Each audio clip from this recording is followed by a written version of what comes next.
Salut les nazes, aujourd'hui, nouveau banger, parce je vais t'expliquer pourquoi la loyauté, c'est un principe de perdant, hein, que seuls les perdants utilisent.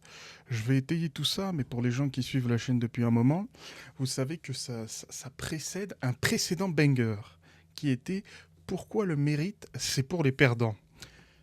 Moi, mon but aujourd'hui, il est simple, te faire comprendre pourquoi t'attacher à autant de principes, ça te met dans la merde. D'accord? Alors j'ai même fait une liste, c'est pour te dire à quel point je prends ça au sérieux. Pour moi, la loyauté, d'accord, ça amène à des comportements stupides qu'on ne ferait pas en temps normal. Qu'est-ce que j'entends par loyauté? Je vais diviser ça en plusieurs principes. Loyauté à des principes qui t'ont été inculqués sans que tu y réfléchisses. Tu sais, c'est comme si tu nais croyant. Je veux dire, t'es né croyant, je sais pas, t'es chrétien, baptisé, tu t'es jamais vraiment posé la question. Est-ce que tu l'es vraiment ou est-ce que tu suis simplement les choses? Tu vois, tu es dans la voiture, tu continues d'avancer. Ici, c'est la même chose. Et je vais étayer ça avec une petite histoire. Récemment, j'ai démissionné de mon emploi. Et oui, je suis sur le marché du travail. Bon, je vais pas galérer. En plus, je vais faire plein de vidéos aussi sur une recherche d'emploi. Dites-moi si ça vous intéresse dans les commentaires. Après, je vais quand même les faire, mais étayez-moi, on sait jamais. Alors, j'ai démissionné, moi, de mon entreprise. J'étais en CDI dans une grosse boîte multinationale et tout. Franchement, je me suis mis bien, un bon petit salaire, ça faisait plaisir. Quand j'ai démissionné, hein, parce que mes conditions de travail se sont fortement détériorées, pour dire gentiment. Alors j'ai posé ma démission, mon préavis, mais avant ça, j'ai voulu bien faire les choses, d'accord? Donc j'ai rapporté ça à mes supérieurs, leur expliqué que ça allait pas, qu'on commençait à me fliquer, qu'on me donnait des tâches un peu de collabo, tu sais, de 39-45. Va voir tes collègues, si ça se passe mal, tu me fais des rapports, on revient. Et puis hop, rafle du Veldiv et les mecs ont disparu. On me demandait ça, donc moi ça m'a pas plu. D'accord? Je suis quand même un homme de principe. D'accord? Il y a certains principes sur lesquels je ne déroge pas. Ça n'a pas fonctionné, donc j'ai posé mon préavis, je me barre, puisque ces gens-là ne faisaient pas de rupture conventionnelle.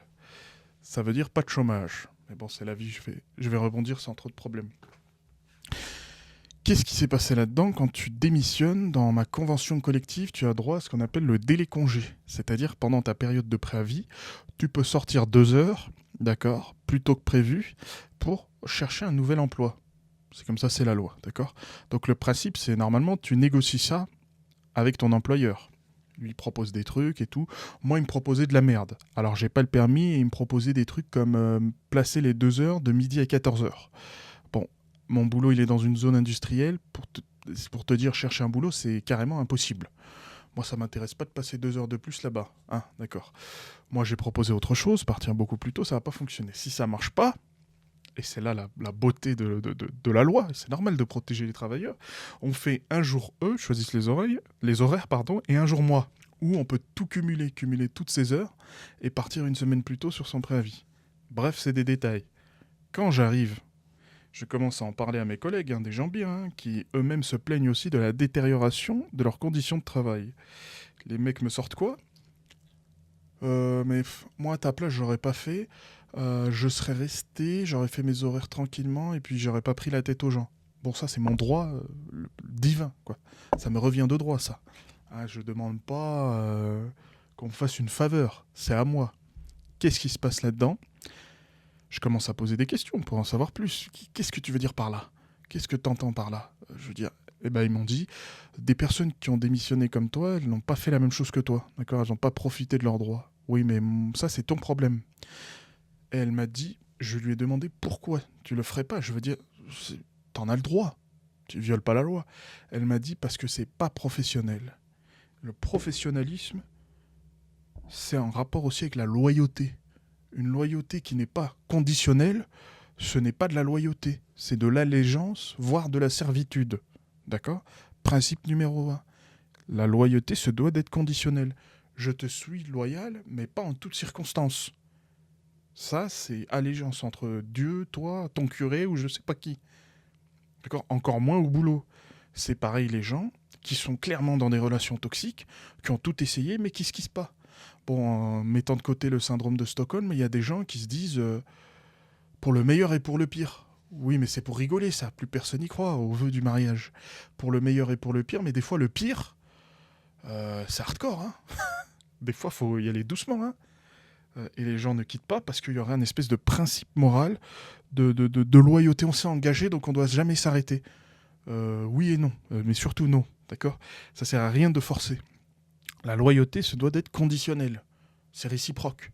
Là, l'entreprise, si je meurs, bon, on n'a rien à foutre, hein. Il ouvrira le poste sur Indeed et puis il trouvera quelqu'un d'autre et on passera à autre chose. Mais ce que les pauvres et souvent les classes, les nuls, les zéros, d'accord? Les gens qui sont déjà des rebuts de la société, eux-mêmes s'imposent de nouvelles normes. Alors là, c'est incroyable ça. Pour moi, c'est pour ça que la loyauté, c'est un truc de perdant. Déjà, elle doit être conditionnelle. Mais deuxièmement, toi qui es déjà défavorisé, tu dois y réfléchir à 1000 fois avant de donner ta loyauté. Ça me paraît logique. Mais ici, il n'y a pas de question bête. Je vais t'apprendre les choses, je vais t'apprendre les choses. D'accord? Alors moi, je vouerai allégeance à Jenna Ortega, mais c'est un détail. Mais cependant, ce que je veux dire, c'est si toi t'es pauvre, d'accord? Imaginons t'es pauvre. T'es déjà désavantagé. T'es pauvre. T'es pas beau. T'es pas forcément intelligent. Je veux dire, t'es pas une force de la nature, t'es pas athlétique, tu pourrais t'en sortir à travers le sport. T'as rien de spécial. Si en plus, toi, tu te rajoutes quelque chose euh, qui te tire vers le bas, qui est clairement en ta défaveur. Parce que quand on entend ici la loyauté, on entend le sacrifice. Voilà, c'est principalement ça. On entend perdre des droits, subir, euh, mettre les autres avant soi-même. Et ça marche pour tout le monde d'ailleurs, ces principes. Hommes, femmes, mesdames, mesdemoiselles, qui vous voulez, ça s'applique à vous, d'accord? La loyauté se doit d'être conditionnelle. Si t'es pauvre, d'accord, si t'es déjà défavorisé, tu dois encore plus y réfléchir, elle doit être encore plus conditionnelle, parce que ça n'a aucun sens. Toi, si t'es pauvre dans cette vie, pour réussir, il va falloir prendre des risques. Si tu prends des risques, pour prendre des risques de manière optimale, il faut être le moins attaché possible. Il faut être léger, simple, efficace. Il faut pouvoir aller d'un point A à point B. Si à chaque fois, il faut être professionnel, il faut être je sais pas quoi. Le professionnalisme, c'est marrant 10 secondes. Mais le boulot que j'avais, c'est pas secrétaire général du parti d'Emmanuel Macron ou PDG de je sais quoi, hein. Personne ne va en parler, d'accord? C'est un poste classique, banal d'assistant exploitant transport. Il y avait un peu d'affrètement, des trucs comme ça. C'est d'une banalité incroyable, d'accord? Et dans les grandes entreprises, encore pire dans les multinationales, toi, t'es même pas une personne, tu es un chiffre. Personne va se souvenir de toi. Bon, à part si tu fais des dingueries, tu fous le feu à l'entrepôt, ok, d'accord, j'imagine que on va se souvenir de toi, surtout dans les journaux, mais quel intérêt? C'est ça, ce qui compte, c'est quel intérêt. Tu vas me dire, c'est dégueulasse de penser que à son intérêt. Mais tout le monde ne pense qu'à son intérêt, d'accord? Qu'on le veuille ou non. Pour moi, c'est moral de penser à son intérêt. Évidemment, il faut avoir des principes, hein. Je te dis pas de te transformer en néo-nazi. Et en tabassant tout ce qui bouge, bah, tu balayes les vieilles dès que t'en vois une, tu lui laisses pas ta place dans le bus. C'est pas ça que je dis. Je dis que ça doit être réfléchi. Et les 3 quarts du temps, la loyauté, ce n'est pas réfléchi. Je connais des gens, des pères de famille, leurs enfants leur chient dessus, d'accord? Et quand ces mêmes enfants sont dans la merde, retournent voir leurs parents, d'accord? Et les parents les accueillent.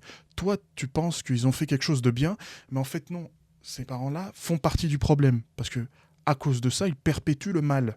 Eux pensent être bons. Ah, j'ai fait la bonne chose, je suis un bon parent, j'ai accueilli, parce que les règles qu'on m'a imposées d'ailleurs, hein, c'est même pas toi qui as choisi, hein, parce que ces gens-là ne réfléchissent jamais à rien.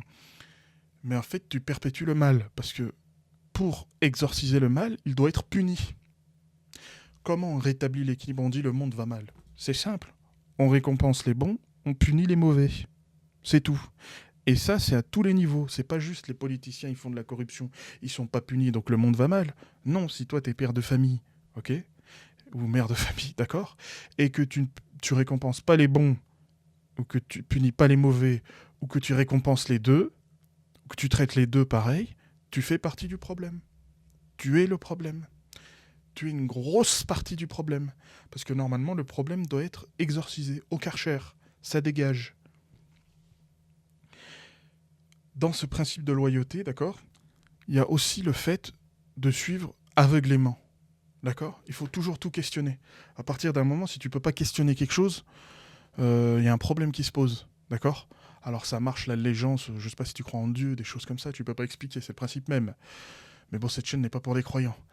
Mais quand je te dis aveuglément, c'est suivre des choses qui te paraissent débiles. D'accord? Quand t'es jeune, tes parents, c'est quasiment Dieu. Tu leur voues une loyauté. C'est normal, tu sais rien.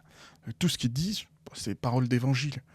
Mais quand tu grandis, faut se rendre compte que peut-être ils te disent de la merde. Peut-être ils sont dans le faux de manière totale. Peut-être ils te mènent à ta perte.